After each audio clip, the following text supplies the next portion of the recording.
Yes, ma'am. So, well, we are going to start with this topic, that is Jackson Structured Design. The short form of this particular is also called as JSD. Now, in this we have Jackson Structured Design, Jackson Structured Development, plus the Jackson Structured Programming also. So this particular JSD, I'm going to use the terminology as JSD. JSD was introduced by Michael Jackson, not that Michael Jackson, which we know, the dancer, but the Michael Jackson, who is the programmer, right, in 1983. So the basic fundamental principle of this JST was it really focused on the real world problems by the system. That means the problems which were solved by the systems which were real world problems. And its main focus was we need to progress, we need to map the progress.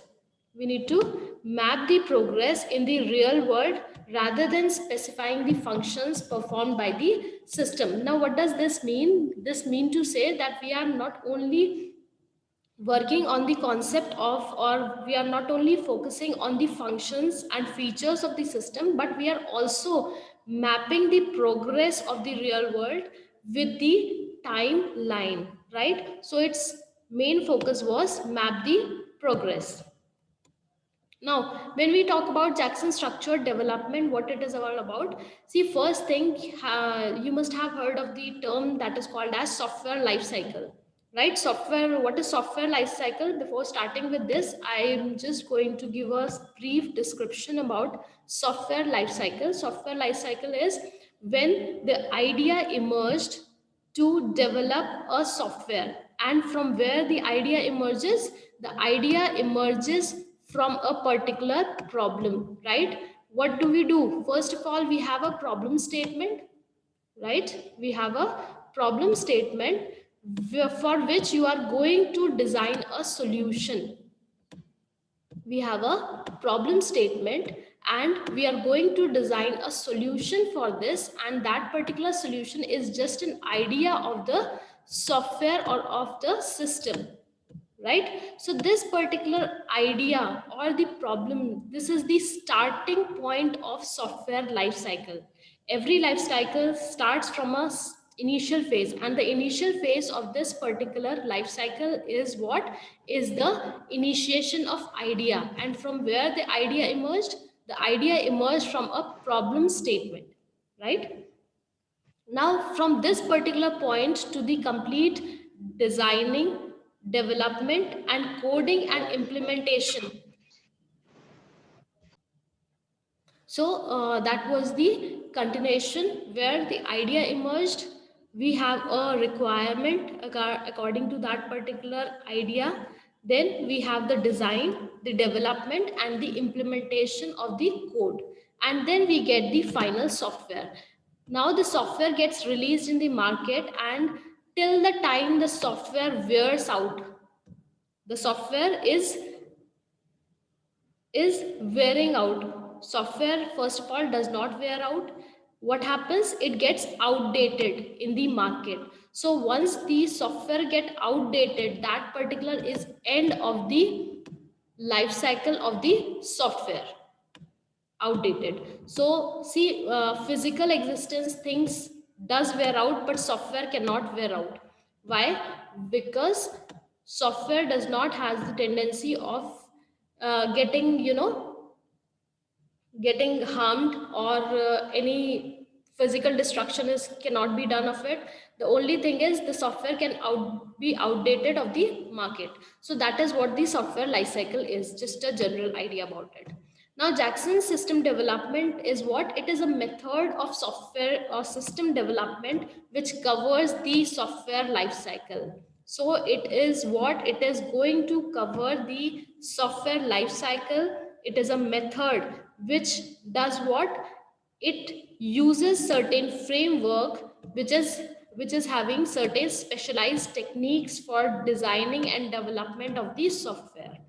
So JSD starts from where? JSD starts from the stage in a project when there is only a general statement of requirements. When I say that JSD can start from that particular stage in a project when there is only one statement of requirements. See, when we define the requirements of a particular project, we take a lot of time, right? But here, when I talk about general statement of requirement, I mean to talk about the idea itself, the solution for the problem. Let's say that the faculty is facing, this is the problem statement, facing, faculty and students are facing a problem that they cannot view the attendance at a single point or at a centralized frame, right? So what we are doing, we are keeping the attendance in the register, right, through clerical form, and that is not visible until and unless we are just providing you that particular attendance. So what can be done? This is the problem statement. Student should be able to see the attendance at any point of time on their own. So what is the solution for that? This particular is this problem statement. The solution is we can provide a software with the help of which, let's say sim is the software, but still sim is not having that particular module in which students can have their own ID password so that they can check their attendance on their own. So this is the idea, that we need to get the module in the software or get the software so that the faculty and students should have individual logins, so that the faculty can update the attendance in the sim and the student can see it at any point of time, right? So this is what, this is just one or general statement of requirement. But when we talk about the technical part of the requirements, I will get so many requirements, talking through the client, talking through the end user, talking through the students, to the faculty, etc., etc., and then I'll get a long list of requirements. So I'm not talking about the complete requirements, I'm talking about JSD can be implemented or can be started from the early stage, right, where I do have only one statement of requirements. Now JSD is what? JSD is simply a framework which helps in life cycle of a software which has certain specialized techniques, right? Now, JSD has three phases basically. The three phases of JSD are, first one is called as the modeling, second one is called as the specification phase, and the third one is called as the implementation phase, right? So, in modeling phase, what does it do? The designers creates a collection of entity structure diagrams, identifies the entities in the system, the actions they perform, the attributes of actions, and time ordering of actions in the life of the entities. What does these things mean? It means to say that depending on the type of language or the programming language you are using to code the software, what you have to find out, let's say you are using object oriented, so what you need to find out is you have to find out the objects, the classes, you have to develop the diagrams of those, you have to identify. When I'm talking about entity, I mean to say the object in the object oriented, right? I am going to identify the objects. I am going to identify what methods or classes, what methods or behavior does these particular objects and classes have, what attributes they have, what actions they can perform, what behavior do they have, and I will focus on the timeline chart of the actions which are being performed by these particular objects. So this is what the modeling phase is all about. This is the initial phase, right? Second is the specification phase. Now in the specification phase, this phase is actually going to focus on what is to be done, right? We have just identified certain things, entity structure, actions, attributes, and so many things. But here what we are going to provide, we are going to have the main focus of time ordered, right? As you have seen the sequence diagrams and the time diagram in UML, those particular are being defined as the diagrams in which we are just taking the map, what object is performing at what time, and after that what is the sequence of those particular object performance, right? So this is what, this is the specification. So major goal is to map the progress in the real world on progress in the system that models it. So the main focus is all about the time. So we can talk about the sequence diagram, the timeline chart, the state transition diagram, all these we have done in UML. So these are the specification phases consideration. Now third phase is what? Third phase is called as the implementation phase. Now implementation is the phase where I need to obtain all the functionalities. What I have to do, I have to get or attain all the functionalities. Now here what I'm going to do is I'm going to transform these specifications into set of processes with the help of the code. Right, we all know the implementation is what? Implementation is talking about the code.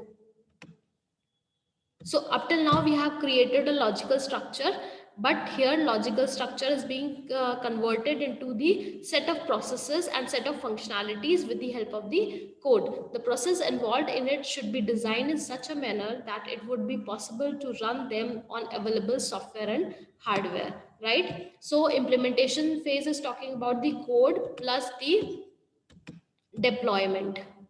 Right, what was deployment all about? Deployment was when we are installing the particular software on the certain type of hardware at the user side. That is called as the deployment. So it will include, implementation phase will include these two things, that is the coding and the deployment. Now JSD has 6 steps earlier, right? This is earlier invention.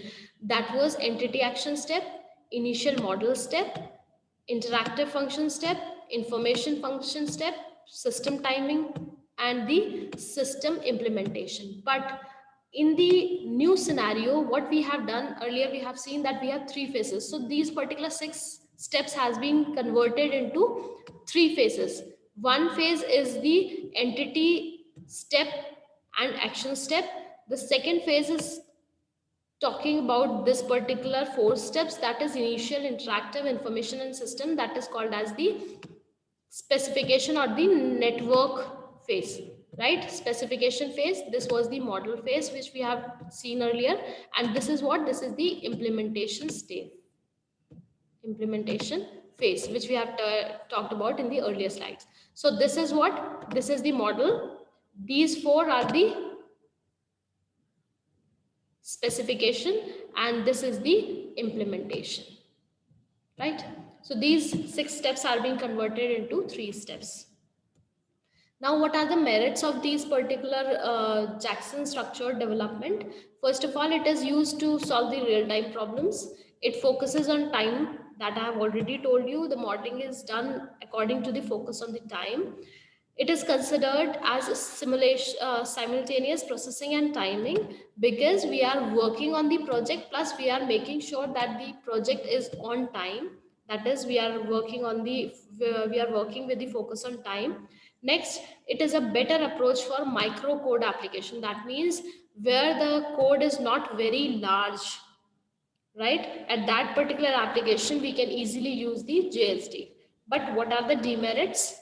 Demerits, first of all, it is a poor methodology for high level analysis and database design. Whenever you are working on the database design, this particular methodology does not work at a proper phase. Second one, JSD is a complex methodology. It is not a simple one because it uses pseudocode representation. We have already talked about pseudocode in earlier lecture that was related to the structured design. If you have any confusion, you can watch that particular video. It is graphically oriented as compared to SA, SD or OMT. That means it is less graphically. The better approach as when compared to structured analysis, SA is structured analysis, SD is structured design, and JSD is less graphical as compared to these two approaches. So which one is better? SASD is better, or the OMT is better. OMT is object modeling technique that we have studied. So we are going to say that it is bit complex and a little difficult to understand. So these are the demerits of JSD. So that's all for this particular topic. Thank you very much.